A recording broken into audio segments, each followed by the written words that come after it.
Cabin Fever with Arthur Shappy. Today, Fitton.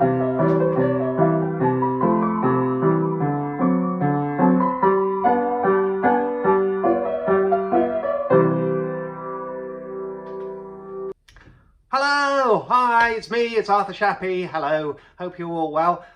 So firstly, well done again. We just can't beat you with the puzzles. You worked out what the thing was in Mum's attic. If you remember from last time, we told you it had holes in it and you couldn't fit 100 on Gertie, and it wasn't a word with one sound, and it wasn't long and thin, and it wasn't soft, and it makes a noise, and it's larger than my head but smaller than my piano, and it's made of one material, and you couldn't really decorate Martin's hat with it while he was still wearing it, but Mum would like to try. Not quite as many of you as got the skipping rope, but lots of people got it, including Admiral Jotter and T. Hutty and Steve and Amber If and Dammy and Gift Gnabel and lots of others. So well done to all of you, and Mum and I have worked out a brilliant way of letting the rest of you know what it was at the end of this video. In the meantime, the main news this week is that the crew and I have been working out what is the best thing in the world. Okay, now that sounds like it would be quite hard work, but we found quite a good way of doing it. It was Douglas's idea. It's this, you see. What you do is you break it down into categories. So you can have whatever categories you like, but we decided on best invention, best film, best drink, best song, best book, best animal, best food, and best colour. And so then when you've done that, you can sort of match them up against each other in a tournament, and then you end up with a final, and then you find out what is the best thing in the whole world. So we did that last night. It took 7 hours. It got quite intense. There were quite a lot of arguments. I think the worst bit was when Mum said that she would divorce Herc if he voted for Beans on Toast being better than Bleak House. To which Herc said, well, see you in court, because Beans on Toast are better than Bleak House, and what's more, so are beans, and so is toast. And also, it serves her right for voting that the Queen of the Night aria wasn't as good a song as Those Magnificent Men in Their Flying Machines.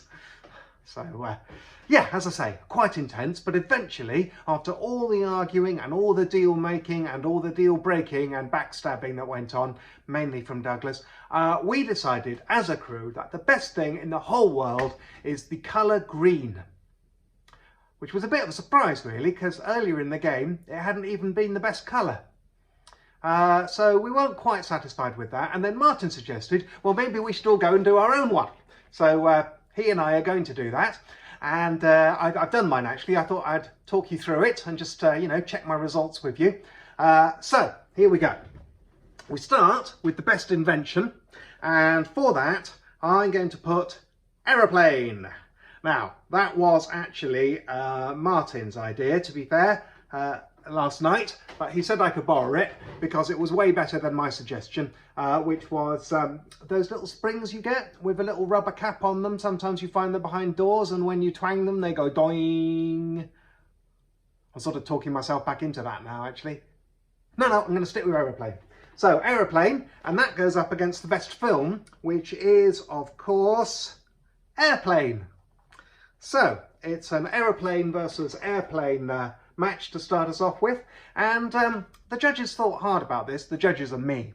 The judges thought. They fought with each other, and then they thought hard, and they decided that the thing is, you can't really have the film Airplane without the thing Aeroplane, whereas you could have the thing Aeroplane without the film Airplane, and in fact I think for a while they did. Also, Airplane loses points for misspelling. So that means the first match is over and the winner is aeroplanes. Great. Next we have best drink, which is Blue Slush Puppy. And that is meeting best song, which is Those Magnificent Men in Their Flying Machines, because that was my idea last night, and I was really happy when Mum voted for it, even though I knew she was only doing it to annoy Herc. It is, however, quite a long title. Great. So, Blue Slush Puppy goes up against those magnificent men in their flying machines, and the judges, which are me, in the end went with Blue Slush Puppy. Partly because they did not want to write out those magnificent men in their flying machines again. So, Blue Slush Puppy goes to meet Aeroplanes in the semi-final.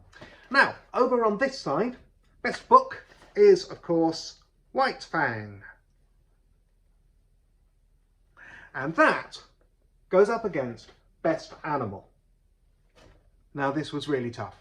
And the judges, which are me, would like to give a special commendation in recognition of all the amazing work being done by dogs and baboons and elephants and marmosets and bonobos and koalas and bears, for goodness sake, bears and otters and, oh dear, we might have to reopen this. No, we're not going to. We're going to stick with the judge's decision, and that was penguins. Well done, penguins. Congratulations, you are doing amazing work and you are the best animal. So, White Fang meets Penguin. Now, in real life, I reckon White Fang would probably beat Penguin, but in this game, a penguin has beaten White Fang. So it just goes to show it's a funny old world. Now, last matchup, best food. Now, Douglas last night said that I couldn't nominate any of the foods I've invented, like surprising rice or fizzy yoghurt or cream egg omelette, which I thought was a bit of a shame. I mean, I wasn't going to nominate any of them myself to be, best food ever, but, it's a shame no one else got the chance to. Anyway, we're going to stick with those rules because, he's Douglas. So that meant, well, I did think for a while about Toblerone, but then I thought, could I really eat Toblerone for every meal, for every day, for the rest of my life? I mean, probably, but not definitely. Whereas cheese on toast, definitely. So cheese on toast is the best food. Cheese on toast. And that goes up against the best colour, which is, of course, red. But who cares? That is an easy win for cheese on toast. And to be honest, I think red knew it and was just happy to be there. Cheese on toast. Semi-final time. Aeroplanes go up against Blue Slush Puppy, and that, to be honest, is an easy win for Aeroplanes. Aeroplanes not really yet been challenged in the tournament. However, over here we have a battle royale. I mean, this could have been the final. Penguins versus cheese on toast. How do you make a decision between those two? Well, in the end, the judges, which is me, decided to go on the basis of, well, what couldn't we live without? And surprisingly, you see, I do actually live without penguins almost all the time. But I couldn't live without penguins. So penguins go through. And that means that the final of the best thing in the world competition is Aeroplanes versus Penguins. It is the match everyone wanted to see. And again, it gave the judges, which are me, a very hard time. We thought about it a lot. In the end, it came down to this. Aeroplanes can fly, but penguins can't fly. Now, you would think that that would tip it in the favour of Aeroplanes, but in a twist that even the judges, which are me, didn't see coming, it actually made us feel really sorry for the penguins. So the penguins have won, and they take the title of the best thing in the world. Hooray for the penguins. And really, when you see it written down like that, I mean, it seems so obvious, doesn't it? But does it? Maybe you'll come up with something else. I thought maybe if a few of you wouldn't mind taking this challenge and then letting me know in the comments what you come up with, and I can just double check that none of them are better than penguins. But I don't really see how they could be. Okay, are you ready? Mum, are you ready? She's ready. This is what it was.